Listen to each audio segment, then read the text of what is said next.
Hello po.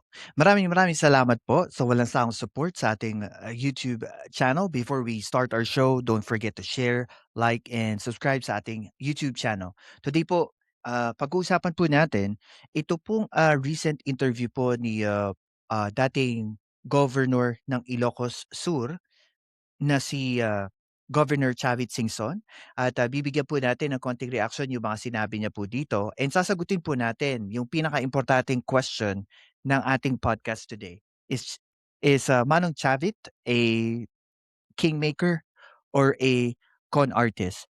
And because of that, we have invited one of our Philcasters. Siya na po ay isa sa mga resident analyst natin pagdating sa, usapang politika at saka mga in-depth, reactions about sa politics. Please welcome po again Miss Andrea D. Hello, hello, hello. Resident Faircaster na. Good morning, good afternoon, good evening. Oo, and, thank you Ma'am Andrea. Nakikilala tayo dahil sa isang video mo na nag-viral sa ating fan Ayun. page. So if if you don't mind guys, don't forget to follow us on Facebook, Twitter, Spotify. Wala pala Twitter, sorry. Facebook, YouTube, Spotify at saka TikTok. Hanapin niyo lang po yung Philcast. Makikita niyo po doon sa Facebook ang, isang, viral video ni Ma'am Andrea na hanggang ngayon, shine-share ng karamihan. Um, Thank you naman. Opo. And also, before anything else um, I think kilala na naman po ninyo lahat si Ma'am Andrea at sa mga magre-replay nito. Pero just a little bit of, introduction for yourself po, if you don't mind. Oh, again. I know, right? Well, This is the 100th yeah, time. vlogger. I'm a vlogger since 2018. Well, I've had my channel since 2018, and then I became active on YouTube during pandemic. And then I was doing reactions, doing reactions for charity vlogs or charity vloggers. And then, yun, ano-ano ng topic. And then now it's politics. Minsan politics, minsan bumabanat. Pero Sabi ginagawa nga sa natin sabi nga natin sa social media, it's a bardagul, 'di ba? That's the common term na ngayon. yes, bardagulan daw. Oo, oo. Kaya 'yan, Sure mahilig akong si 'to ma'am diyan. nakikipagbardagulan 'no? Anyuan ni Ma'am Andrea 'pag dumarating sa channel natin. Pero nagcha-Chinese na po siya pagdating ng 12:00 ng okay. Para sa lahat po 'no, guys, if you have any questions, during our podcast about our issues, puwede niyo po ilagay sa comment and, try po natin basahin at, pasasagot po natin kay Ma'am Andrea. Naku, First, 'yan, pag-usapan natin because, kilala niyo naman po si Manong Chavit nagkaroon po siya ng interview and I would like to ask for your comment. Alam naman po natin that he has this history of, in politics that he has been tagged as the, kingmaker in politics. Dahil nga po dun sa nangyari na sinimulan niya kay ERAP and then, patalsik si ERAP because of his, wedding, um, scandal na inilabas before. And mm. then ngayon bumabalik na naman siya. I remember we talk about this before and I know your opinion. But with this interview, naglabas na naman siya ng opinion niya na ang pangulo daw po ay, nag-betray ng kanyang public trust dahil marami daw po siyang mga proyekto na mapapatunayan niya because of this, um impeachment complaint, mapapatunayan niya that the president is actually, have favors with contractors dito sa Ilocos region which has Ah, connection with him. I think my question to you is, isa na naman ba 'tong statement ng taong gusto na namang maging relevant? definitely. Bakit ba siya lumulutang na naman? Eh, in the first place 'no, tanungin natin siya, ikaw ba, ano bang involvement mo sa mga mga irregularities sa government, corruption, ang mga illegal, ano ba ang involvement mo? Tanungin muna natin siya, ikaw ba wala kang mga issues na sarili mo? Wala ka bang mga ang dami kung mapapanood mo si Pebbles, dami niyang Si ni-reveal, Pebbles. Mhm. reveal. So, pero hindi natin alam kung gaano katotoo yung mga yun. Until it's proven na na totoo, I would say na allegations, hearsay pa lang. Kasi hindi pa natin alam, wala namang lumalabas pang mga ebidensya din, 'di ba? Hindi pa naman siya nakakasuhan, nakasuhan na ba siya? So, yun ang tanong, ano ang ebidensya niya na sinasabi niya na ilalabas niya against the president? Ba't hindi niya ilabas na? Ba't kailangan pang paunti-unti or padahan-dahan? Yeah, Bakit hindi ilabas? and remember when we're talking about yung press conference niya, 'di ba? Ang paliwanag niya daw kaya hindi niya daw nilalabas is because ayaw niya daw na manggaling sa kanya yung forcibly removal ng presidente. Gusto daw niya yung taong bayan daw yung mag-decide for it. Pero parang using press or the media to actually do something, to say something about corruption na hindi mo pinadadala sa ombudsman, hindi ka nagfa-file ng case, does it make sense? Eh, 'di ba dapat nga gano'n ang ginawa mo kaysa nagpa-press conference ka nakakatawa dito, the video that he showed dun sa press conference niya, ang title, The Big Conspiracy. Kasi Exactly. Kasi yung humaharap ka sa camera, mhm, binibigyan na niya ng ideas yung mga tao na ito si ganito, ganito si PBBM, ganito ang ginawa niya. Kumukuha na siya ng ano bang tawag dun, sympathy? sympathy, para paniwalaan siya na nagsasalita na siya ng kung ano-ano dun. Of course, yung mga oppositions will believe him. Of course, yung PBBM maniniwala sa kanya. Ang tanong, Gullible pa naman sila, kaya mo bang patunayan lahat yang mga sinasabi mo? Yun ang tanong.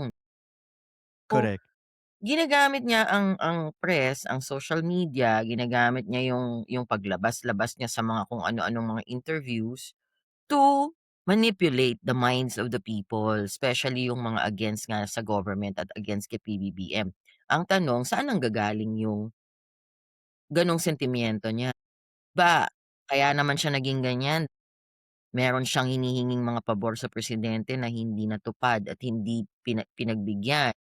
So, dun nanggagaling yun. Bakit tingin mo ba kung si PBBM pinagbigyan yung mga gusto niya, lalabas ba yan ng mga ganyang salita or lalabas ba yan, magpapa-interview ng mga ganyan against the government or against PBBM? I don't think so. Yes, Gano'n and ang ugali ang ginagawa ni Chavit, eh, kung sino mapapakinabangan niya, dun siya. 'Pag hindi I ka sumait remember. sa'kin, 'di ba? Yeah, and I remember nung pinag-aralan ko 'to, 'tong issue na 'to about sa kanya, I remember there was this instance July of last year, 2025, when he was asked about the president. I remember he said na para daw wala daw siyang, not utang na loob, parang nakalimutan siya ng pangulo at that time. Mhm, Kasi nga mhm. doon sa hinihingi niyang posisyon, Favors, doon sa oo, kamag-anak niya for the board sa PCSO. oo. And then parang ang punto ko. So ang tingin niya pala sa politika is utang na loob, not merito. So Yeah, kahit sinong ipasok mo diyan basta merong ano sa pangulo, pasok mo, 'di ba? Which is I think which is unfair. Another thing na tinanong sa kanya dun is yung unang complaint na ifinile kay PBBM. We all know it's a 14-page complaint ni Attorney De Jesus. A lot of mhm. people have issues about it kasi um, napakahina ng evidence. Just one example na I want to ask your reaction. Isa sa complaint article is he said that the president is allegedly using drugs using yung statement ni Senator Amy Marcos sa INC na sinasabi ng kanyang kapatid ay nagda-drugs. Do you even think this will hold any hard evidence in front of the court? Okey. So, sa impeachment kasi 'di ba meron silang sinasabi na, yung form at saka yung Mhm, substance. correct. Kailangan daw yung dalawang yun nandoon.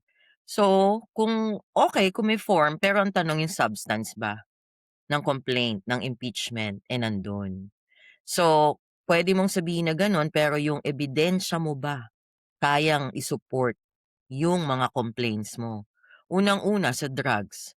Sinasabi nila nagda-drugs si PBBM, 'di ba lumabas nga na gawa-gawa lang, AI lang daw yung pinakitang video. And then Mhm, secondly, may lumabas nagpa-drug test naman siya, previous pa. Tapos, parang recently lang may nilabas yata ang St. Luke's na records na drug test niya or medical records, yes. 'di ba? May lumabas na gano'n recently and 2022 then 'yan. 'yan. So, yung mga yun, sinasabi ba dun na nagda-drugs siya o hindi sinasabi dun na nagda-drugs siya? Kasi kung gagamitin mong ebidensya yan, anong sinasabi nung ebidensyang yun? And then, yung sa kapatid niya, bakit nagsasalita yung kapatid niya ng gano'n? Kung totoong nagda-drugs yung kapatid niya na matagal na pala niyang alam, bakit niya pa pinabayaang tumakbo yung kapatid niya na sinuportahan pa niya, That's another question, eh. Ang ganda 'di nung ba? angulo yung sinabi mo. That's another question that I have too. Alam mo na pala nung una pa lang.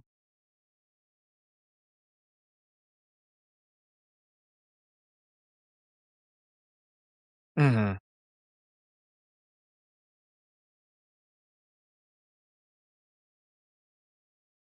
Parang bumalik din sa kanya 'no? Oh, Yung baton exactly.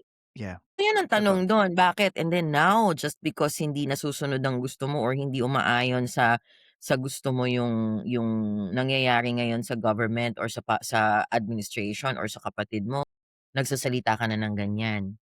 Pinapahiya mo pa yung sarili mong kapatid sa publiko, na kung tutuusin kung talaga palang may alam ka na nagda-drugs pala, what did you do about it? Tinulungan mo ba na ma-rehab yung kapatid mo? Binawalan mo ba, pinagsabihan mo ba? Bakit kung alam mo nagda-drugs 'yan at alam mo na ang isang presidente na nagda-drugs or gumagamit ng drugs will not function properly, hindi makakapaggawa ng mga decision making niya na tama, hindi makakapag-lead ng maayos ng isang bansa 'yan, bansa. Hindi lang 'yan basta-bastang maliit na organization. We're talking about the whole country. Alam mo pala nagda-drugs yung kapatid mo, wala kang ginawa. Tinulak mo pa siya na maging presidente, tinulungan mo pa siya maging presidente. Bakit, 'di ba? Bakit ngayon nagngangawa ka diyan at nagsasalita ka diyan na gano'n ang kapatid mo? Pinapahiya, hindi lang niya pinapahiya yung kapatid niya, pati sarili niya pinapahiya niya and ang pamilya ng Marcos, 'di Correct. ba? And I think, dito natin makikita yung ano, eh, yung sabihin na natin yung, pagiging, unrealistic niya sa kultura ng Pilipino. 'Di ba kahit sino naman, 'di ba, kahit kapatid mo 'yan, kunwari nagda-drugs yung kapatid mo, hindi mo kailangan sabihin sa public, 'di ba? Exactly, Sa ililihim inyo mo na pa lang nga 'yan. yan, kasi kahihiyan ng Correct, pamilya niyo yan, 'di ba? correct. Ewan ko, tuwang-tuwa siya, eh, sa harapan ng Yeah. 50,000 na tao. Yeah, Kaya yun kaya lang talaga mahirap. na ako, I myself, nasaktan din ako dun. Imagine Oo, mo ang sarili mong kapatid gagawin yan sa'yo at hindi lang basta-basta kasi maliit na tao yung kapatid mo na pinapahiya mo, presidente yan ng buong Pilipinas at ikaw senador ka at ikaw may pangalan yung pangalan ninyo, yung legacy, yung tatay mo at yung nanay mo na alam mo may mga pangalan at mga hindi basta-bastang mga tao yan, pinahiya mo yung buong pamilya ng Marcos, 'di and ba? Mama Andrea, I think she did burn her bridges politically and personal after that, 'di ba? Yes, of course. Madaming nagalit talaga sa kanya, maraming na-disappoint sa kanya, maraming nasaktan sa ginawa niya. Mhm. Although, mga opposition, yung mga galit kay PBBM, of course, will be on her side, which is understandable. So, the fact na kapatid mo yung ginaganyan mo, hindi hindi yata ano yun, hindi appropriate. Not, becoming of a sister and a senator and sa pamilya Marcos, 'di ba? So, 'di natin alam kung ba't niya ginawa yun, 'di. 'To and then, isa din doon sa sa parang, issue dito is sabi dito na allegedly benefiting from kickbacks arising from budget insertion and ghost flood control project.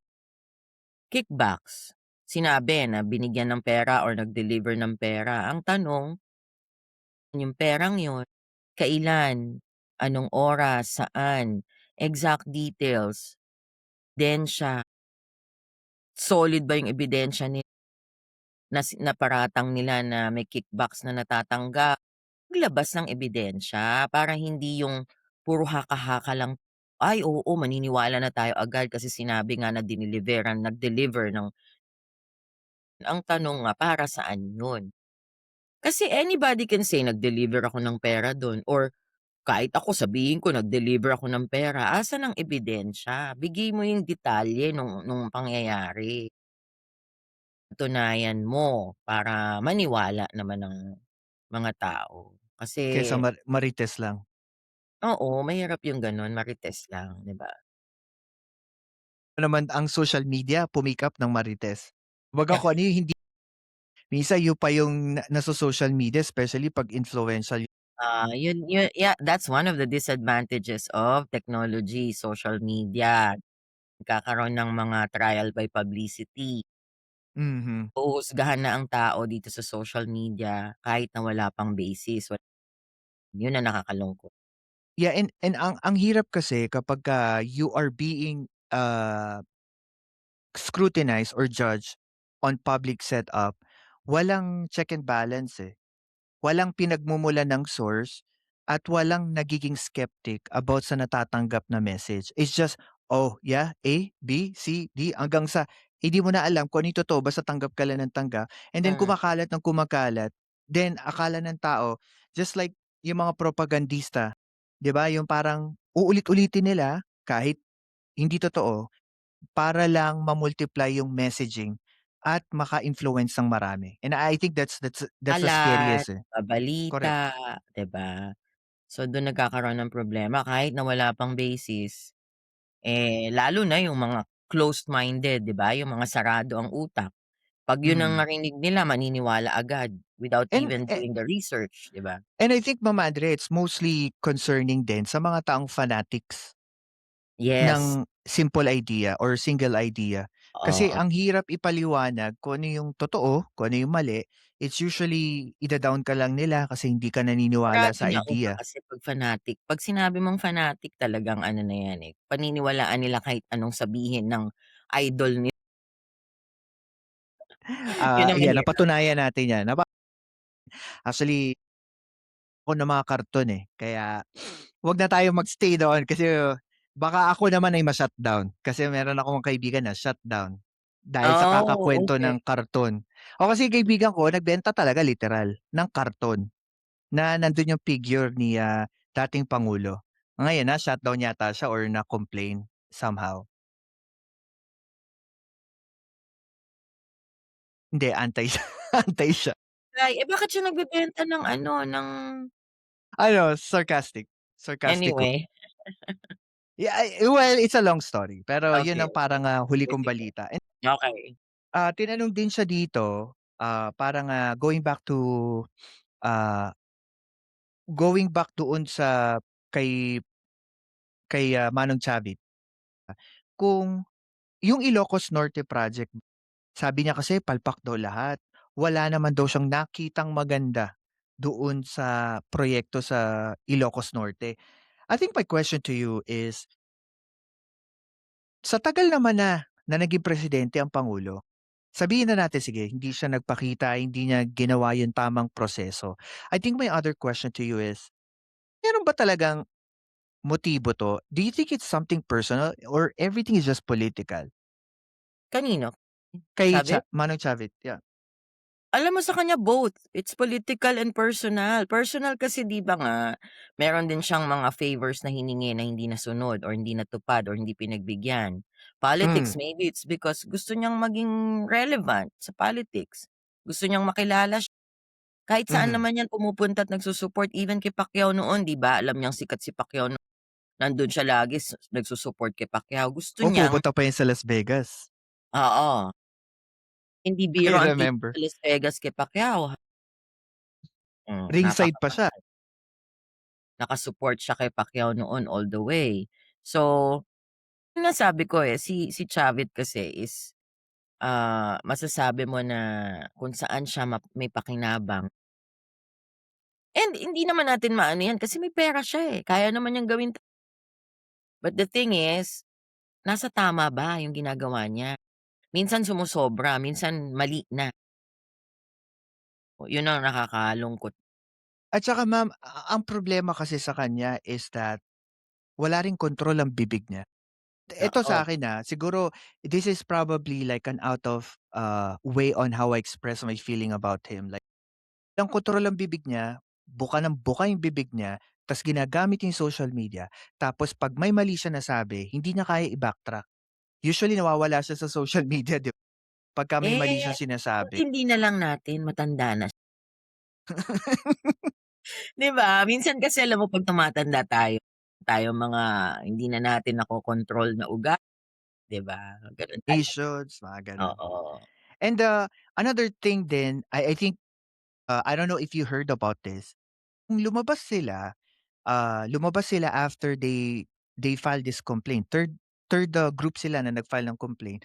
Mhm. Apparently, yung Secretary General ng Kamara hindi tinanggap yung complaint nila because the Secretary General is not present. So my question to you is this, nung biglaan sila nag-press con, tinanong ng mga reporter, kayo po ba ay DDS or Duterte-leaning group? Parang tumayo sila at nagsabi, "Hindi kami DDS, hindi kami pro Duterte, kami ay pro Pilipino." Naniniwala po ba kayo dun?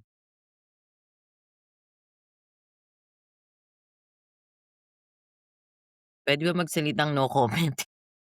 Hindi, okey lang, okey lang. I understand. Siyempre, kasi kung well, kung pro-Filipino ka, unang-una kasi ako pro-Filipino, hindi never ko sinabi na pro-PBBM ako or pro-Duterte ako or pro-ERAP ako or whatever. Pro-Filipino ako. Kung ikaw ay isang pro-Filipino at nakikita mo yung ginagawa at nangyayari sa bansang Pilipinas at sa mamamayang Pilipino, na nakikita mo naman na may mga inaayos, ng gobyerno, regardless kung sinong gobyerno 'yan, kung sinong administration 'yan. Ng isang leader or nakaupo yung best niya to help the Filipino people na ipaayos or ayusin ang buhay ng mamamayang Pilipino sa bansa niya. Kung ikaw nakikita mo namang gano'n at alam mo na nakikinabang naman din ang Pilipino sa mga ginagawa nung administration, maiisip mo pa ba na i-impeach yung taong tutal matatapos na ang term niya, bakit hindi mo na lang hintayin na matapos ang term niya? Tapos tsaka na lang sa 2028, kung sino man ang mauupo, sino man ang iboboto, and then yun naman ang pagbigyan nila. Bigyan nila ng chance yung uupo na susunod. Itong taong 'to na nakaupo ngayon, bakit hindi na lang nilang pagbigyan na pabayaan nilang gawin yung trabaho niya? Let him prove himself, which I think naman napo-prove naman niya kahit ang dami niyang ginagawa ngayon, nakikita mo trabaho ng trabaho yung tao. Ako, hindi ako pro PBBM, sinasabi ko yan even before, ha. Pero nakikita ko na maraming ginagawa si Bongbong Marcos. Nakikita ko na ang sipag-sipag ng tao laging nasa labas kung saan-saang bansa nandoon, iniimbita ng iba-ibang bansa, iba-ibang leaders ng iba-ibang countries. So Actually, hindi nagka-diverticulitis na nga yung mama, eh, exactly, kakatrabaho. yung tao dahil sa kakatrabaho, 'di Mhm. ba? So bakit hindi na lang natin pagbigyan yung tao? Kasi tutal yung mga nilalagay nila sa impeachment, kidnapping. Sorry, ha. Paano naging kidnapping yun na ilang oras bago nila naisakay sa eroplano si former President Duterte.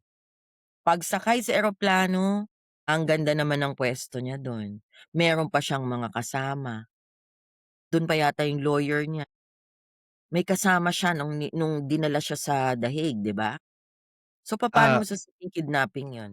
yes, and also, we just need to compare the reality. Nung dinakip si Venezuelan President Maduro, nasa Bakit chopper ng ba? Amerika, naka-handcuff tapos naka-cover yung ulo. Hmm, Walang ano, walang VIP treatment, walang charter plane, wala. Lahat 'yun ano 'yun, yeah, correct, correct.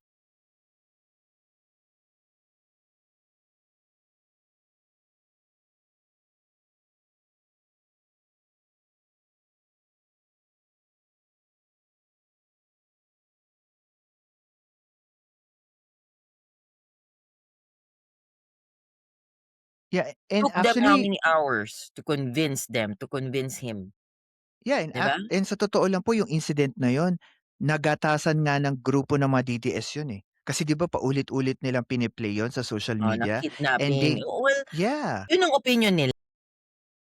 But this is my personal opinion, ha, I'm not speaking for anybody. Nasabi ko yung nakita ko nung day na yun, nung night na yun, the whole day, almost the whole day, mhm, nilang pakiusapan, kausapin, kumbinsihin, paliwanagan, to the point na ang nagwawala pa nga yung side nila. mhm, Yung mga pulis, pinukpok pa yung isang pulis dun at kung ano-ano pang mga nakuhaan sa video, eh.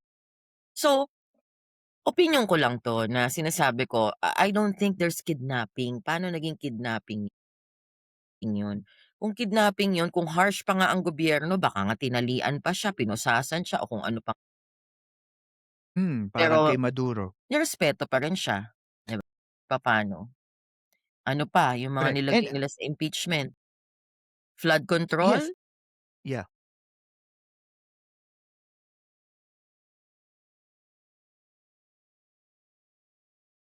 Kung ako, involved ako sa isang krimen, sasabihan ko ba sila na paimbestigahan mo 'yan? Imbestigahan niyo 'yan na alam kong babalik sa akin. There's no such thing as a perfect crime. Lalabas at lalabas ang katotohanan. Kung involved siya diyan, then so be it. So, what's next? Kung involved siya, mapatunayan na involved siya, okay, fine. Then parusahan. Then gawin ang dapat na gawin sa kanya kung involved siya. Pero ang tanong nga dito kasi, kung involved, do you think paiimbestigahan niya 'yan? Eh, ang daming presidente na nakaraan na lumipas na ang daming mga corruptions na eh, may nagpaimbestiga ba man lang? Bakit? Kasi alam nilang babalik sa kanila. Pero itong taong 'to na nakaupo ngayon na nagpaimbestiga at naglakas ng loob na alam niya kahit na alam niyang marami siyang makakalaban at kahit na alam niyang maraming magagalit, even ang pinsan niya kung talagang involved yung alam niyang magagalit ang pinsan niya sa kanya at magkakalaban silang dalawa. But did he stop there? Imbestigahan niyo lahat 'yan. Go where the evidence leads you. 'Yun ang sinasabi ni PBBM 'no.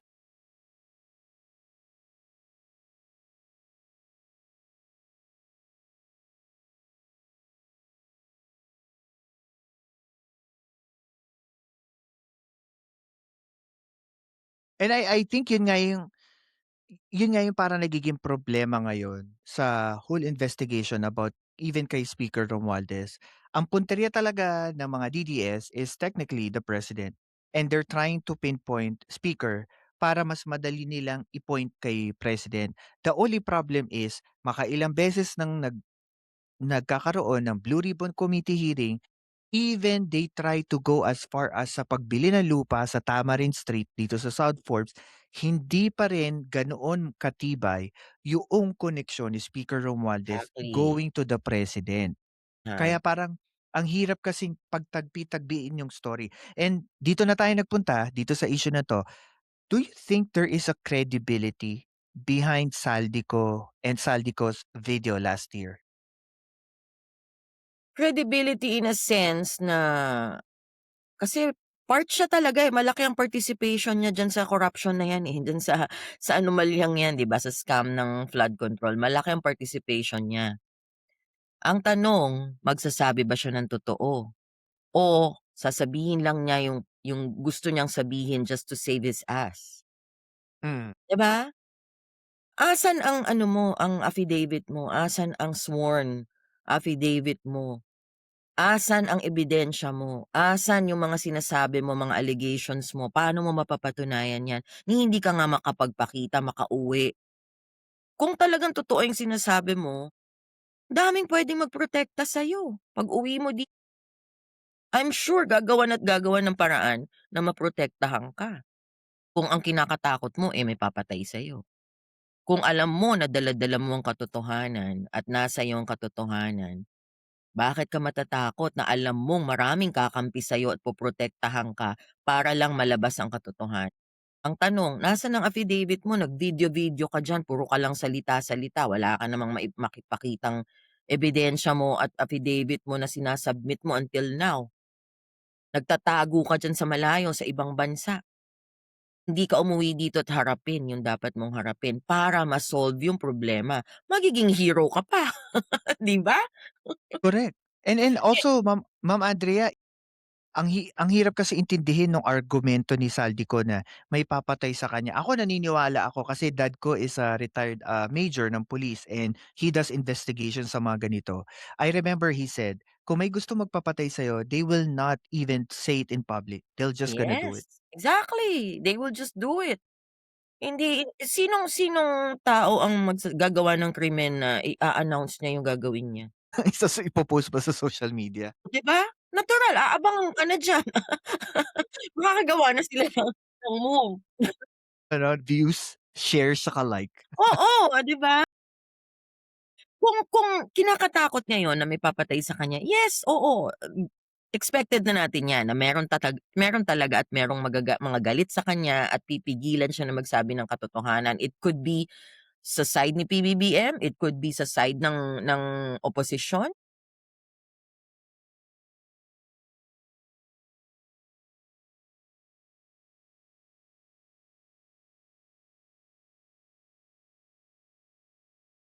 Hindi natin, it could be intentional or it could be unintentional. Correct. And also, Ma'am Andrea, isa sa sinabi ni Governor Chavit dito, sabi niya, kaya lang daw nagsalita si Saldico last time, it's because alam na daw niya na sasabit na siya at isasabit daw siya ng Pangulo. Kaya daw na-push siya magsalita. Do you believe this is a credible statement? What do you Well, what do you feel? alang sa mga sinasabi niya na mga wala nga siyang affidavit, papaano mo papaniwalaan pa yung mga sinasabi niya? Hmm. Maglabas ka muna ng ano, ng sworn statement mo, andun lahat ng gusto mong sabihin, and then let the judge or let the judges decide kung talagang dapat bang paniwalaan yung sinasabi mo or what. And Kasi also yung another evidences mo might lead to sabi ko nga kanina 'di ba, yung evidences mo might lead to PBBM's downfall or it could also lead to the opposition's, ah, 'di ba? yes, kasi I remember even he was the chairman ng appropriation from I think 25 or 24 sa Kamara, hindi naging issue si which is yung 51 billion pesos na naibigay sa kanya na pondo na ginamit siya sa Davao na naging issue rin kasi ang laki ng issue ng baha doon. And, is another yeah, another podcast. Once na lumutang 'yan si Saldico, alam naman ng lahat na malaki ang participation niya diyan sa scam na 'yan. Lalabas na lahat 'yan, isa-isa lalabas 'yan. Magsasanga-sanga lahat ng mga naging mga corruption diyan, lahat ng mga involved na mga tao involved na mga government officials, projects na mga hindi nagawa, lahat 'yan lalabas.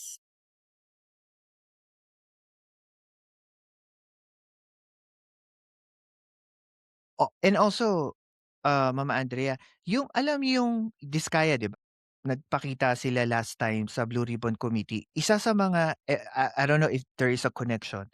Yung ledger na hinihingi, I think I asked you about this. Yung ledger na hinihingi is meron lang silang naipasa sa Blue Ribbon Committee nung panahon nung nagsimula si Pangulong Marcos. Pero nung simulang-simula na nagsimula sila sa company at kumuha ng government contracts 2016 to Wala. 2022, hindi nila maibigay. Do you think there is a little bit of connection on what's going on with Saldico and the Discayas? May parang cover up. Oo, for sure. Kailan pa ba involved si Saldico sa corruption? noon pa, 'di ba, nung time pa tagal na. ng matagal na. So, kung ano man yung involvement niya sa corruption na yun, 2016 nag-start ang Diskaya nakakakuha ng mga projects, 'di ba? Kailan mo na-appoint si Saldico? I around 25 eh, kasi si Eric Yap ang APRO Previous, chair. Oo, okey. ang si Pero Eric Yap ang APRO chair. anong posisyon ni Saldico dati? Which I'm sure may involvement na 'yan sa mga korapsiyon dati at aware na siya sa mga nangyayaring 'yan, which almost lahat naman ng nasa gobyerno aware na may mga korapsiyon na ganyan, alam nila 'yan, Mhm. 'di Ayaw lang ba? nila magsalita. Ayaw lang magsalita. Hindi ko Do naman you nilalahat, hindi ko nilalahat yeah. 'no. Do you believe another thing na parang, pinapalabas din ni Chavit na, well, kailangan nating i-file ng complaint ng pangulo, kasi siya rin naman ang rason kung bakit na-appoint ng chair ng APRO si, ah, Saldico. Eh, bakit ba So kung may issue in-appoint siya, 'di ba? yeah, nandun na tayo. In-appoint nga ng presidente siya. Ang tanong, bakit siya in-appoint? Because he trusted him. Siguro may Mhm, nakita naman siyang potential dun sa tao kaya in-appoint siya. Ang tanong ulit, akalain ba ng presidente na ganyan ang gagawin ni Saldico? Alam ba ng presidente na ganyan ang gagawin ni Saldico? Kung alam ng presidente or sabihin na natin kung may pakinabang din siya kay Saldico, halimbawa lang, hindi ko alam. Kung meron man siyang pakinabang kay Saldico kaya niya in-appoint si Saldico, patunayan. Sana eh ilabas yeah. kung anong mga ebidensya nila. How about Ma'am Andrea, yung punto ng command responsibility? Parang sinasabi na, okay, isa ang pangulo na maaring rason kung bakit siya naging chair ng appropriation committee sa Kamara. Would it be tantamount to having a command responsibility from the president kasi naging corrupt yung in-appoint niya or it doesn't make grounds for it? Well, it happens 'no, command responsibility. Kahit nga walang kasalanan talaga yung nasa taas, 'di ba sinabi ko nga dun sa last interview natin, kahit na walang Mhm, kinalaman yung nasa taas, nagre-resign sila for mhm. delikadesa.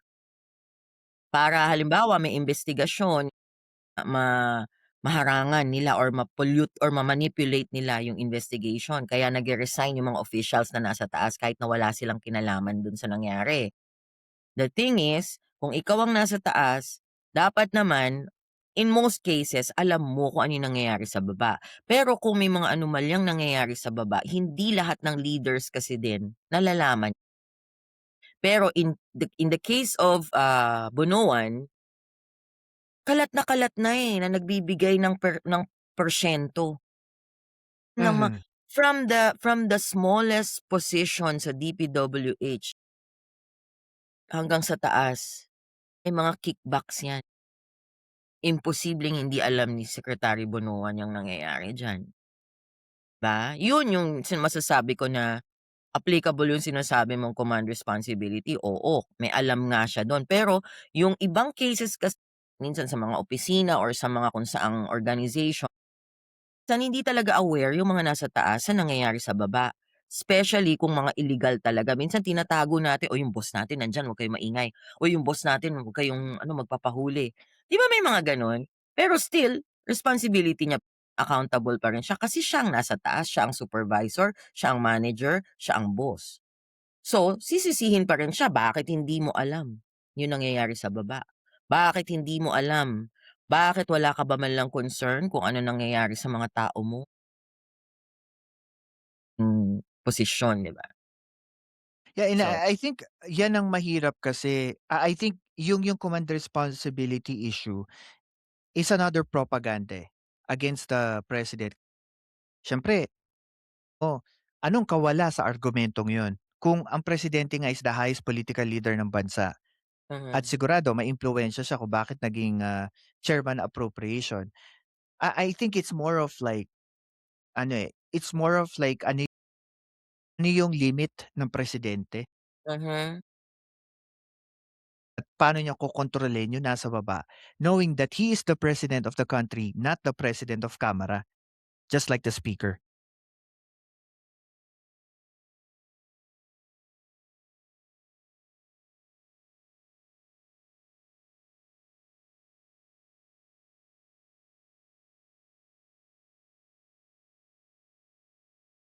Correct.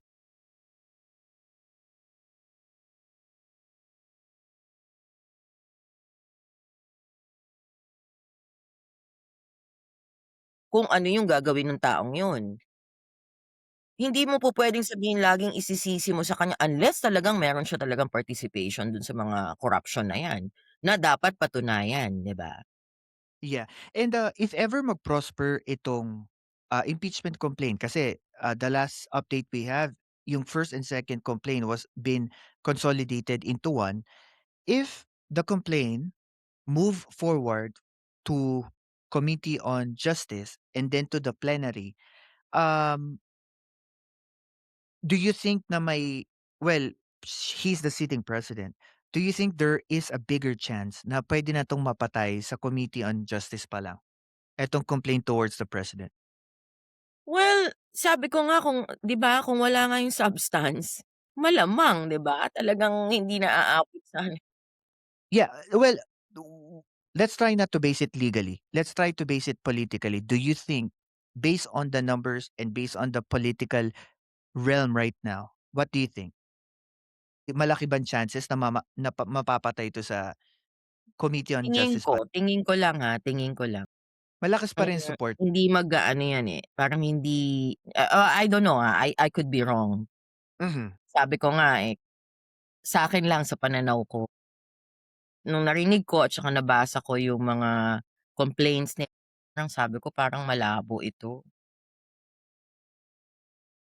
Tingnan natin, we'll see, 'di Yeah, and, also, um, sabi din dito 'no, sabi din isa din sa pinunto ni Chavit dito kaya din sila nag-file is that, um, yung ginawa daw ng yung ginawa daw ng ICI sa pag-iimbestigate sa flood control issue, eh, apparently si chairman, former Associate Justice ng Supreme Court, si Chairman Reyes ng ICI, eh, apparently, meron daw mga di umanong pangalan na kaalyado ng pangulo na tinanggal doon sa investigation at hindi daw pinatawag. Um, what what do you feel about it? Kasi this is another agency na naman, eh, na pinaparatangan niya na maaaring, isang rason of their complaint for impeachment. Well, ang sabi niya, kinuha daw nila yung basehan na 'to based daw sa sinabi ni Curly Discaya nung nagpunta siya sa Blue Ribbon Committee. Kasi daw parang sinabi daw na nag-focus ang ICI sa Discaya pero hindi daw nag-focus sa ibang mga kaalyado ng pangulo. Hindi Yun ang nag-focus, sabi ni Curly. like sino? Kasi kaya naman nagfo-focus kay Diskaya kasi si Diskaya isa sa mga susi ng mga sagot ng buong Hmm, kuwento. Kaya sila doon nagfo-focus para ilabas niya yung mga pangalan, ilabas niya yung listahan, ilabas niya lahat and then from there, 'pag alam na nila kung sino-sino yun, iimbestigahan yun isa-isa. Hangga't wala siyang nilalabas, papaano nga naman nila maiimbestigahan lahat yun, puro hearsay lang kung walang mga ebidensya. at saka Linking those yeah. people dun sa corruption na yun. And, another issue, 'di ba, yung tulad nung sinabi ko kanina, up until now wala tayong nakukuha pang information about sa ledger Oo, nung wala pa. 2016. So, how can we even solidify yung evidence na meron tayong pakukulong kung yung first few years hindi natin ma-corroborate yun sa mga pinagsasabi ni Yusek Bernardo at saka ni Diskaya kung wala tayong yung mga ledgers, 'di ba? Yun nga ang Um, problema. I'm sure naman they can find a way na to get a hold of all those lists. Kasi sabi nga 'di ba sa DPWH daw merong listahan, pero I'm sure iba yung listahan ng DPWH sa listahan ng Diskaya, 'di correct, ba? correct. Mm. Magkaiba yun. So, dun sa Diskaya mas maraming mga taong involved dun na hindi dapat na nandun. Kung ikaw senador ka, dapat senador ka lang, kung congressman ka lang, kung Yes. magko-contractor ka, mag-contractor ka na lang, magnegosyo ka. Hindi yung nakaupo ka na diyan, sabi mo public service ka and then ang laki ng kinikita mong mga on the side na hindi naman dapat, 'di ba? Pero I think gumagawa na sila ng law ngayon na bawal na yung ano, eh, kamag-anak, 'di ba? Yeah, especially in consanguinity. na Yeah, dapat walang consanguinity, affiliation up sa'yo. to the 4th ano yata, basta And 4th, ano, I think yung anti-dynasty political anti-dynasty bill, yeah, oo, gumagawa na um, sila nun. yeah, Para sa House malaking at issue. saka yung gagawin nilang law, 'di ba?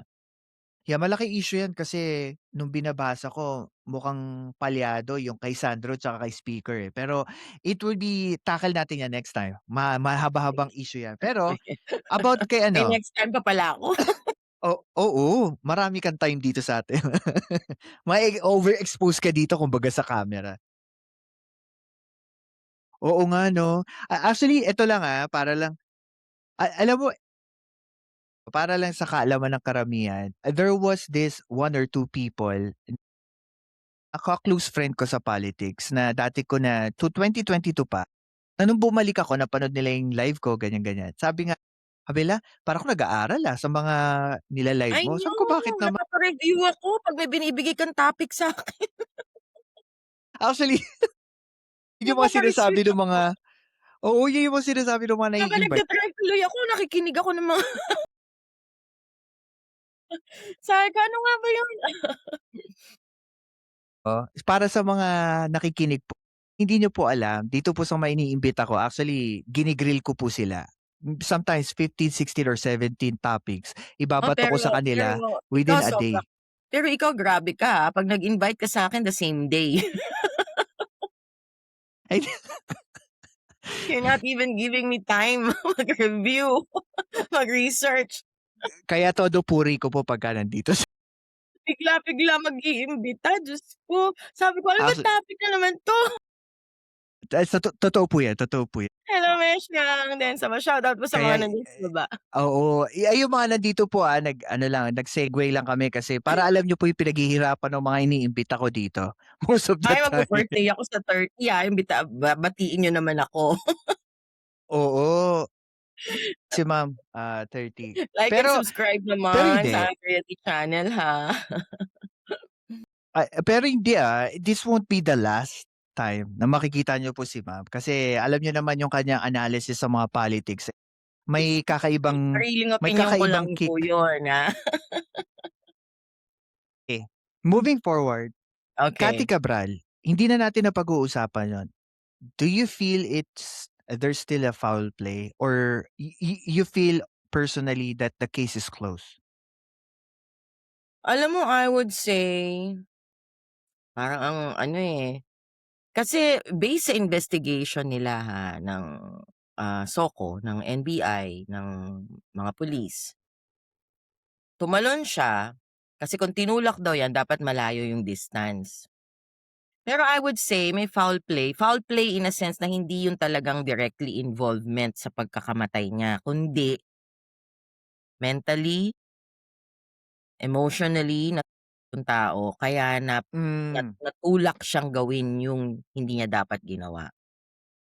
So yun ang tingin ko, self-inflict. nape-pressure siya. Not Hmm. only pini-pressure siya ng ibang tao or may mga taong nagpe-pressure sa kanya, nape-pressure din siya dahil alam niya yung extent ng ginawa niya, yung bigat ng ginawa niya at Oo, tsaka hindi ang niya tindi. kaya, pasensya Ang na. tindi, ilang taon niya yung ginagawa. Yes. Kita, money, connection, tapos Tingin ko yun na lang personally, naisip niya na para tapusin na, to end this, to end all of this, to end this suffering and everything. Siguro sinabi niya na lang sa sarili niya, "Oh, tama na din, that's it, okey na." 'Di ba, tapos na, para matapos na at manahimik na. mhm, Siguro yun na lang ang iniisip niya, 'di ba? yeah, nakakalungkot lang kasi isa siya sa mga key person, na puwede maglinaw ng issue na 'to. Sayang lang.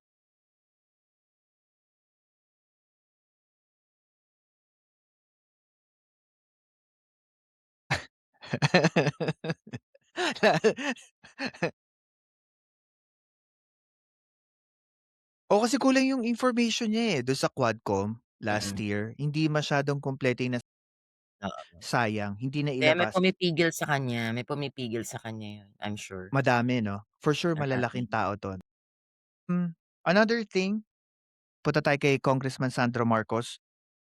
I-open up din 'to ni, nai-open up din 'to ni, Manong Chavez. Sabi niya, another complain is yung grabeng corruption kasi yung anak ni Pangulong Marcos under PCIJ research, si Sandro Marcos at si Speaker Romualdez ay may napakalaking or pinakamalaking allocables nung 2025. What do you think about this?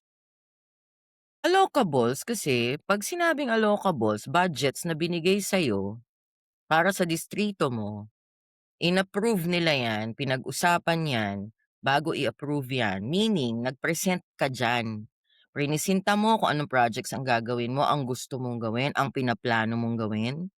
Mhm. Prinesent mo sa table, pinakita mo, "Eto ang budget, eto ang kailangan ko para magawa ko itong masolusyonan ko 'tong mga problema sa distrito ko."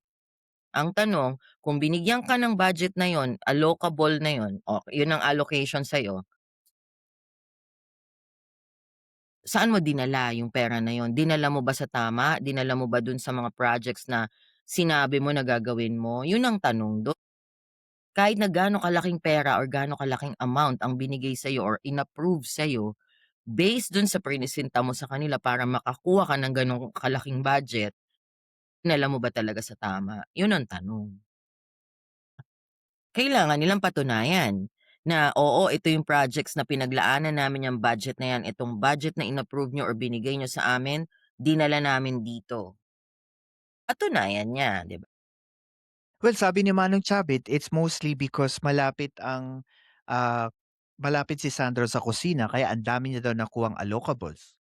What do you think about that? Well, tignan din nila yung distrito ni Sandro kung talaga bang may nagawa at talaga bang yung amount na yun, katumbas nung projects na ginawa niya dun sa distrito niya. So, patunayan niya na puro naman siya salita lang ng mga ano yung sinasabi niya just because malapit sa presidente, hindi mo maalis yun, anak niya yun. No, I'm sorry, I take it back. Hindi sa hindi maaalis, ibig ko sabihin anak niya yun kaya niya sinasabing malapit. So, gagamitin nila yung pagiging anak ni Sandro para sabihin na merong kinikilingan Connection. or merong favoritism or merong 'di ba, kaya naga-grant Mhm. yung kailangan ni Sandro. Nangyayari naman yan sa lahat, kung ikaw nga hindi ka nga kamag-anak ni PBBM, nanghihingi ka ng favor kay PBBM na mabigyan ng puwesto yung kamag-anak mo, ano pa kaya yung anak niya, 'di ba? Totoo yan. Does it make Ako sense? and I think wala namang problema yung ako nga tulad ng sinabi mo, mas naglilin ako towards nagamit ba yung budget sa Oo, tama. yun ang tanongin. Naidala ba yung budget na yun dun sa projects na sinasabi nila na gagawin nila, bago siya magsalita ng gano'n. Kasi kagaya niyan, yung sinabi niya na dahil malapit sa kusina, mina-manipulate niya yung utak ng mga tao, 'di ba? Para Hmm, sabihin na, oo nga, totoo yung sinasabi ni Chavit kasi porket anak ng presidente 'yan kaya malaki ang budget na binigay. Tignan muna nila yung bang budget na hiningi ni Sandro, tama ba na gano'n talaga dapat ang budget na ibigay para dun sa mga projects na prinisinta? Yun ang alamin muna nila. correct. And I think, napakaimportanteng malaman 'yun kasi hindi naman puwede ka magparatang. 'Di ba Hmm, parang, si Congressman Leviste 'pag nagsalita siya para bang Bible truth na lahat ng pangalan do'n sa papel na 'yun, corrupt. Pero hindi naman uh na-authenticate yung paper, wala hindi naman oo, nagve-verify. nilabas niya lang na lahat yung mga nasa listahan, tumatanggap ng mga kickbacks, tumatanggap ng kung ganito, ganyan. Hmm. Oh, kaya galit na galit ngayon ang Kongreso sa kanilang dalawa pati kay Barsaga, 'di ba? Yes. And may sinabing statement dito si, Manong Chavit nung ini-interview siya, and I want to ask your reaction. Sabi niya dito, "Kailangan magising na po tayo, tayong taong bayan. Bakit hindi yan magawa yung flood control? Nakakatakot yan. Anong source ng flood control issue na 'to? Saan nanggaling 'tong flood control funds? This is all coming from the president." What's your reaction po? Hmm.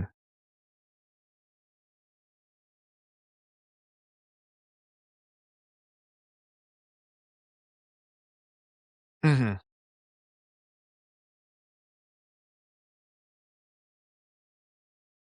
Parang, nakakatakot daw 'yun kasi hindi daw magawa parang pinupunto niya yung flood control investigation. Hanggang ngayon hindi pa daw matapos-tapos 'yan. Tapos yung Eh, source ng funding, lahat 'yan is coming from the president. bakit hindi niya sisihin yung nagbigay ng wrong coordinates? Yan nga, inimbestigahan yung lugar, mali. Inimbestigahan yung ghost project, mali. Mali yung coordinates. So, ba't hindi niya sisihin yun? Kasi pinuntahan na uulitin na naman yung inspection, 'di ba? Dahil mali ang coordinates. Oh, bakit hindi niya sisihin din yung mga ayaw magbigay ng mga ebidensya nila? Ba't di niya sisihin yung mga nagpapatagal nung kaso, yung mga ayaw mag-cooperate? Oh, kaya natatagalan yung investigation. Kung mag-participate sila lahat, mag-cooperate sila, 'di mapapabilis sana yung kaso. Eh, kaso nga, ano nangyayari, nagsisitago na At saka ano, siguro another thing din na kailangang malaman ng tao, wala na po tayo sa Duterte administration na kapagka may nasabi sa social media, agad-agad pinakukulong without even having a strong evidence para mapatunayan na ito ay kailangan maipakulong or walang sala. Kumbaga, tapos na yung trial by publicity. Ngayon, as what they saying, they are trying to prove evidences uh, based on the weight of the evidence coming from their investigation. Another question na ito, it's additional question. Alam ko hindi ko na ilagay sa topic. Pero doon sa third impeachment trial, lumalabas po doon na even them cannot introduce kung sino yung nagba-back up o yung signatory nung impeachment complaint nila Manong Chavit. Yung anak ni Manong Chavit ay congressman. He never even publicly say na pipirmahan niya 'to. Tingin niyo po ba merong pressure coming from the president about this pressure coming from the president. to endorse this, Ang impeachment tingin ko complaint? diyan kaya hindi sila pumipirma, yung iba na mga congressmen or congresswomen, they're Mhm, playing safe kung bakit hindi din sila pumipirma. Kagaya niyan, ang baba ng ratings ni PBBM, mataas yung mhm. isa, 'pag pumirma sila, halimbawa Duterte, kay Sara Duterte, what if manalo sa 2028 'yan, babalikan sila. 'Pag naman dito kay PBBM pinirmahan yung impeachment, eh, meron pang ilang taon si PBBM, baka ma-pressure baka 'di ba, maraming puwedeng gawin na iniisip nila, "Wag na lang, hindi na lang muna ako pipirma, hayaan ko na lang 'yan na mai-ano, mag-move on, mag-move forward." 'Di ba, na hindi ako pumipirma kasi playing safe sila. Kaya sila hindi pumipirma, natatakot sila na mabalikan sila later on, 'di ba? Tama, tama Tingin po ko gano'n, actually same thing po. Kasi meron tayong, konting, Tweety bird sa loob. Apparently, I think late last week or 2 weeks ago, meron na pong, ah mga congressman na itong kausap ko, reliable source sa loob na ang sabi, meron na pong bigayan ng kompromiso. Ang sabi, ito daw po ay sa kampo ng mga Duterte, that they were saying that they will compromise sa lahat ng mga kongresistang pumirma noong first round of impeachment against Sara Duterte. Kung hindi daw sila pipirma sa ikalawang round, parang they will forgive these people. So nga lang, ah, ang issue nga lang dito, ang mga Duterte may track record na kapag hindi ka na nila kailangan, eh, iitsapuwera ka nila. Which is one example na nung nagsimulang umupo si Duterte, remember si Judita Tagiwalo? After the peace talk finish, nawala rin siya bilang DSWD secretary. Even another secretary din na makakaliwa. Even, sinasabi ni Duterte na exclusive lang siya for parang inclusive pala, for every party, eh, hindi niya rin 'to nabo-brought into fruition.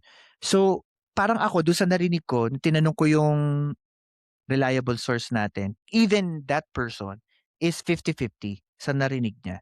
Kasi parang ang well, sabi ng ibang kongresista, baka mamaya sabi-sabi lang yun. so ibig sabihin sa side ni former President Duterte pala or nila VP Sara ang pressure. Meron Yes, bang yes. gano'ng nangyari or ginawa sa side ni PBBM? Base sa kausap ko wala. Ang pakuwari niya, ang punto niya dito, it's because the real truth in politics, wala na Duterte magic. Ah, Hindi, yung support. Maingay kasi sa troll sa social media, pero kung titignan daw on the ground, daw gano'n katindi na yung effect pagdating sa mga Duterte. okey. Well, I think oo, possible 'no, possible na merong gano'ng pressure sa side ni VP Sara. Mhm, Kasi sabi nga kung hindi pipirma sa pangalawa, kakalimutan na, forgiven and forgotten na, 'di ba? Well, siguro gano'n nga, 'di natin alam kung totoo man 'yun, 'di ba? I personally, kung talagang tingin naman nila na dapat i-impeach at meron naman mga ebidensya na i-impeach, eh, gawin naman nila yung part nila para sa mamamayang Pilipino. Kasi kung ayoko na magsalita na naman, ayan na naman ako, mapapasalita na naman ako dito na hindi magugustuhan nung ibang 'di ba, yung sinasabi hmm, ko. But anyway, mhm.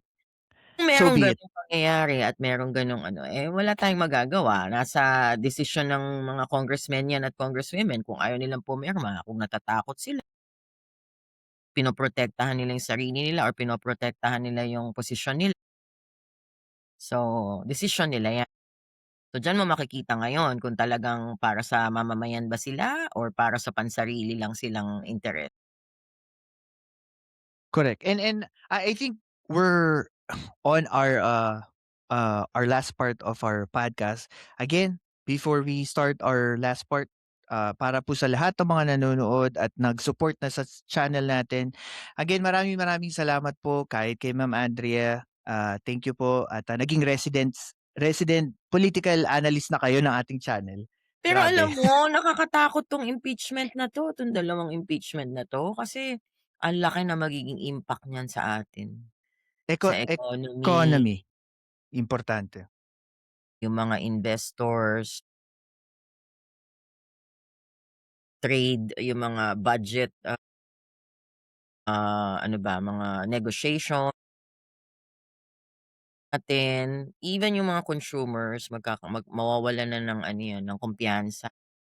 Hmm, Ang investors natin puwedeng mag-withdraw, puwedeng hindi na ituloy kung merong mga kasalukuyang sa ngayon kasi 'di ba ang daming invitation sa iba-ibang bansa, ang daming nag-i-invest sa atin.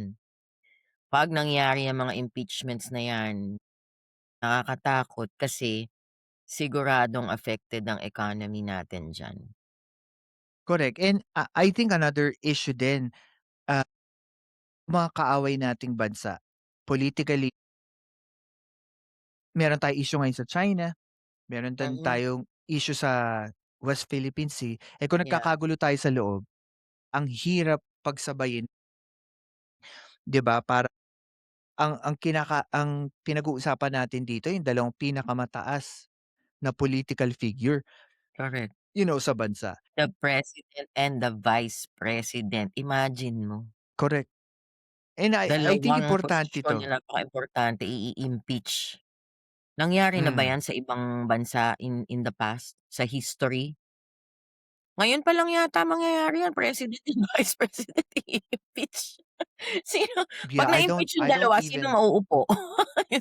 Yung ano, speaker, sino ba well, susunod? si SP Eh, muna Tito tapos si ha? Tito speaker. Soto, oh, siya ang susunod. So, papaano mangyayari sa'tin ngayon diyan? Ewan ko, pero sa'kin kasi ako naniniwala pa rin ako I don't think na mangyayari na merong impeachment na maaring puwede yung kay VP Sara pero yung kay PBBM, politically I really think there is a stronghold pa. Hmm, yeah. And, and also, before anything else, before we go to our last part, guys, don't forget to follow us, Philcast, hanapin niyo lang po sa Facebook, sa YouTube, sa Spotify, and sa TikTok. At makikita niyo po dun yung reels ni ma'am na nagva-viral right now. Viral. Thank you, ma'am. Thank you, Ano ah. puro bashers yun.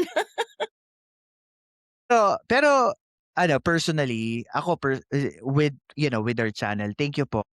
Magmula naman nung nag-start up until now, yung support niyo po talaga, sa totoo lang, mini-message ko lang si ma'am 30 minutes, ta's minsan magtataka siya, "Ha? Meron pa tayong pinag-usapan?" Akala 'Pag ko may ba nagka-cancel sa kanya, nagtatapal niya, loko-loko. hindi, pero guys, there are a lot of instances na, parang sometimes within one day, tulad ngayon, dapat mamaya pa po 2 hours bago 'tong live na dun kami magla-live. Tapos sabi ko sa Opo, kanya in dapat 50 8:00 minutes. sabi niya 8:00 my time, ang alam ko my time 7:37. Imagine piniem niya ako 5:00 ay 6:00. Ha? Akala ko ba 8:00 pa, yun pala time niya 8:00, time ko 6:00. Oh, 2 hours early, 'di ba? Saka nakakita kaya ganyan siya kabait. So, kung sino po ang gustong i-request for her appearance sa kanyang channel, gano'n Oh din my po gawin God, niyo para hindi niya kayo puntahan. Hindi, hindi, hindi, hindi. Jokes, oh jokes, jokes, joke. Lord.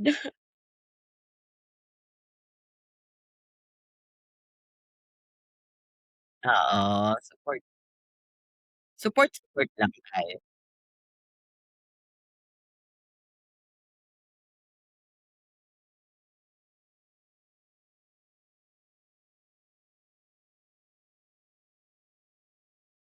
Sa ba Oo, Marami siya naikukuwento na ako naman, actually kaya ayan may iPad ako. Pinagsusulat ko yun minsan, 'di niya alam. So, sa'min na pero lang ilalagay yun. ko dito. Oo, sa'min na lang yun. Yun yung mga tipong ano lang, in between, yung ganyan. Pero so, I think dito sa last part, para po sa mga tao na gusto po pong magtanong kay Ma'am Andrea, puwede po kayo maglagay diyan or i-comment niyo po at ko po basahin yun and send ko po kay Ma'am Andrea and we'll try to reach you out through, our comment section. So sa Politics last lang, part po natin, ah, walang mga personal. for sure politics na politics. Politics Ah, lang. I think my question po sa inyo is, I think three-prong question and bahala na po kayo how will you answer it. First is, do you think Manong Chavit is a kingmaker or a con artist? Pangalawa, we all know that Manong Chavit is a part of the sabihin na nating opposition against PBBM. Do you think that this complaint na kasali siya is only led by vengeance towards the president? And I think third, sobrang ingay nila ngayon having that complaint na hindi naman nila ni-refile, does it make any more sense for them to talk in public knowing na wala naman silang yagballs to present that complaint again? Yan. So, three questions po. 3 questions. First, yung kay Chavez, con artist ang tingin ko sa kanya, hindi siya kingmaker. Kung ikaw ay isang kingmaker, tinitignan mo is yung magbe-benefit yung yung pinapasikat mo or yung ginagawa mong so-called king, 'di ba? Magbe-benefit siya ng maganda, ng maayos para nga umangat siya, inaangat mo siya, hindi yung hinihila mo pababa. So, con artist siya kasi yung sinasabi niya at ginagawa niya is para sa kasiraan at hindi totoo. May mga hindi totoo siyang sinasabi to save his own, alam mo na yun? Parang self ano lang siya, sa pansarili niyang benefit. Yun ang ano niya, para sumikat siya. Second, ano yung second mo? Ah, Second po is, ano ba siya parang true opposition?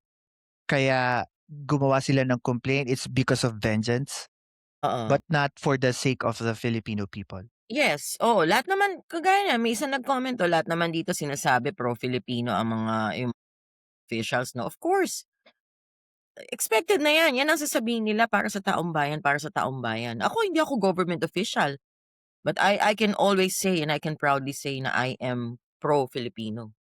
Kasi wala naman ako nakikita sa gobyerno na alam mo yung pang-sarili kong benefit na sinasabi na nangungurakot or mga kung ano mang mga kickbacks na ganyan sa mga projects or whatever. Kaya ako, Masasabi ko na pro-Filipino ako. Government officials, hindi naman lahat, Masasabi ko na kaya lang nila ginagawa 'yan kasi magtataka ka din, sa liit ng suweldo ng isang government official bakit sila gumagastos ng malaki para sa campaign, nagpapakamatay sila halos, nagpapatayan pa sila halos, makuha lang yung posisyon. Ano ang meron dun? Huwag mong sabihin sa akin na dahil gusto mo lang mag-serve talaga sa taong bayan. May mga gano'n pa rin na matitino na mga government officials na yun talaga ang gusto nila, pero mas maraming hindi. So, bakit sila nakaupo sa puwesto na it could be may makukuha sila, it could be sisikat sila, power, pera, ano pa, 'di ba? Yun yung sa Influence, second. yeah. And then yung third is, bakit sa tingin niyo wala silang yagbols to refile yung third complaint? Even if Makabayan Black did refile their third complaint. Ano ba yun, ingay lang na wala namang sense? Oo, again balik tayo dun sa substance nung impeachment nila, ano bang laman nung complaint nila? May grounds ba talaga?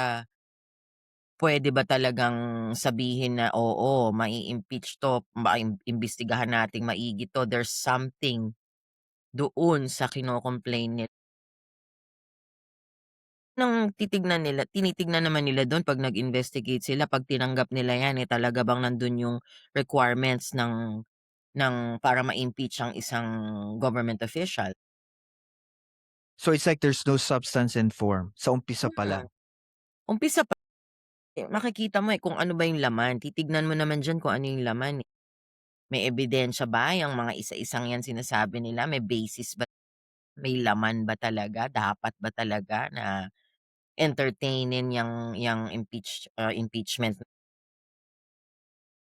So, iyon, tingin ko Correct, parang and ano lang, nag-iingay na lang kasi talagang gigil na gigil sila. Hindi ko nga alam, ang daming mga matataas na posisyon talaga na gigil na mawala si PBBM. Bakit? Kasi nga may mga involvement din.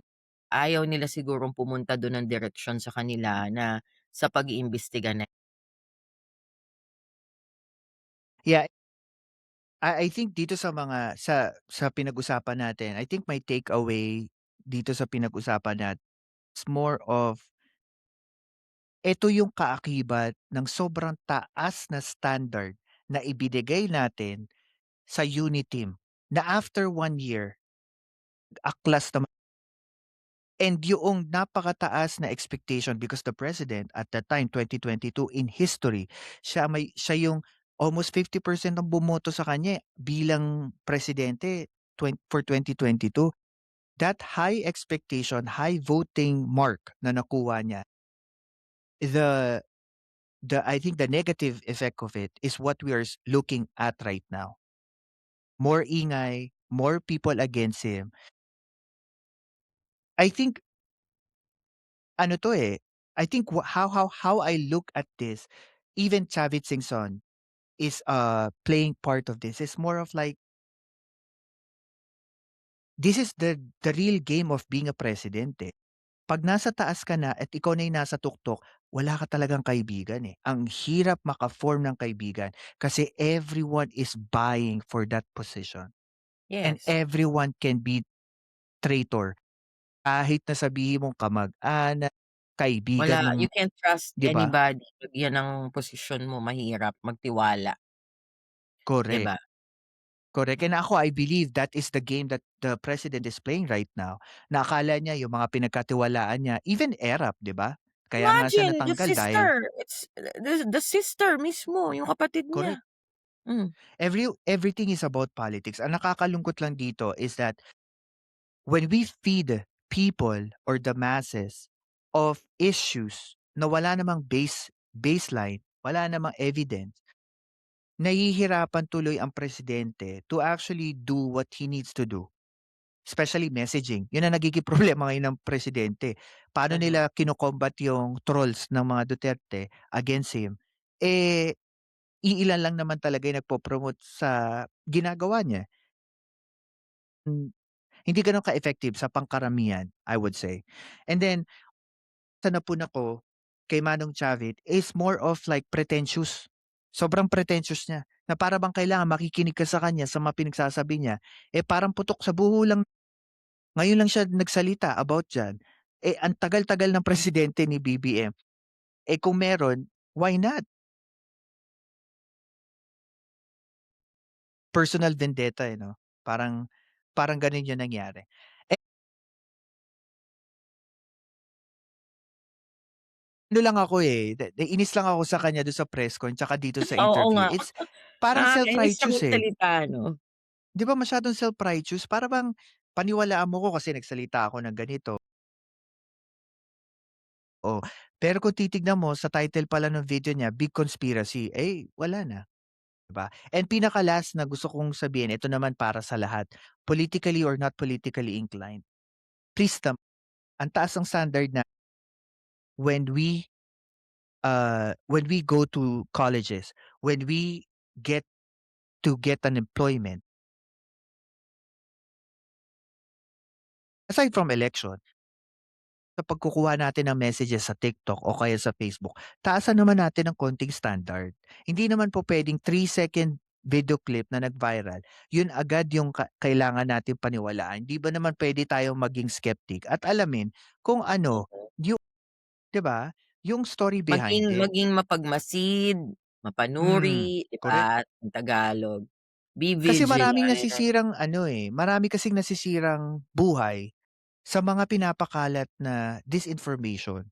'Di ba, yeah, especially this is politics, eh. We're talking about the president and the vice president, 'di oo. ba? So Ini-impeach, malaki dalawa implication. silang ini-impeach. Yeah, Ano na lang mangyayari sa atin, economy natin magiging kawawa. correct. 'Yun lang yung ma-impart ko dun sa napag-usapan natin and again, sa mga nakikinig maraming salamat po.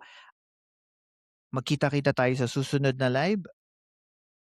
Thank you Ma'am Andrea sa Thank biglaang you. 2 hours early na live. I know, Diyos ko. Kaya Nagmamadali tuloy malaki ako umuwi kanina, sabi ko, "Naku, ito talaga si Philcast." Anyway, thank you. Maraming okey, sige. Bigyan mo naman ako ng enough time.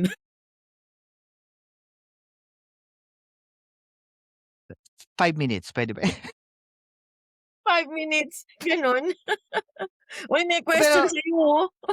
oo nga, oo nga. O sige na. 5 minutes ma'am, okey lang? Balik Baliktarin ang tayo dito sa sitwasyon, mga kung hawak ng oposisyon ang kamara, may substance man 'yan o wala, lulusot yung impeachment kay PBBM. Make sense. debatable Point. kasi numbers game kasi yan, eh, Oo, pagdating sa may point kamara, eh. siya si Maribeth. Yeah, Baliktarin nga naman ang sitwasyon, oo, paano mangyayari, sige, 'di yeah, ba? ang ganda 'no, ang gaganda ng Oo, mga alam niyo guys, sa totoo lang, kung hindi lang talaga marami yung topic na binato ko kay Ma'am Andrea, oo. siguro less than 6 Ilang hours lang. questions yun, Ang 12? dami. Maisisingit natin lahat Dali! ng sinabi niya, eh. Kaso ang dami nga lang akong binato sa kanya na kailangan niya pa i-research. Tingin mo naman yung mga viewers mo, LD Channel, then sa Josel, Maribeth, sino 'tong mga 'to?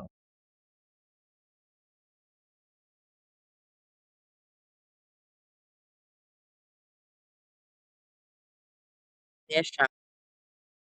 Oo nga, hindi siya puwedeng nagsasalita dito sa taas na nagbabasa din ng comments. Hindi siya Oo, hirap ako puwedeng dun. nawawala siya sa train of thought niya.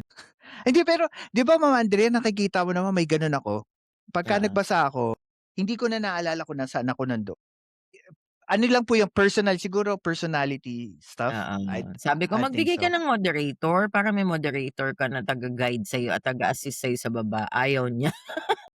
Ayoko din, Yeah. hindi ako nakaka-focus sa pero ang ginagawa ko kasi Ma'am ng live, 'di ba may live chat replay, dun ko lang nababasa. Dun ko Oo nga. naman binabasa yung mga Eh, comment kaso habang tapos ine-edit ko na. yung mga video. Mas maganda 'pag nagle-live ka tapos nakaka-engage ka sa audience mo. Ikaw talaga. Anyway, So, Janet Ingrata, kagigising ko lang, kakapasok ko lang and lagi namang gano'n, ma'am. Pagka nandito ka laging patapos na kami. Pero okey lang, sabi nga 'di ba may mga replay. Pero guys, tapusin na po natin 'to kasi sobrang haba na ng inistorbo natin si Ma'am Andre. Kanina pa po kami nag-uusap technically, magtu 2 hours na kami nagkikita. 'Yan ang katotohanan. Oo, na hindi po natin ita-touch 'yan, ita-touch 'yan for sure. okey. Maraming salamat po and again, God bless po sa inyong lahat. Thank you God and God first po. bless. Thank Thank you you. po.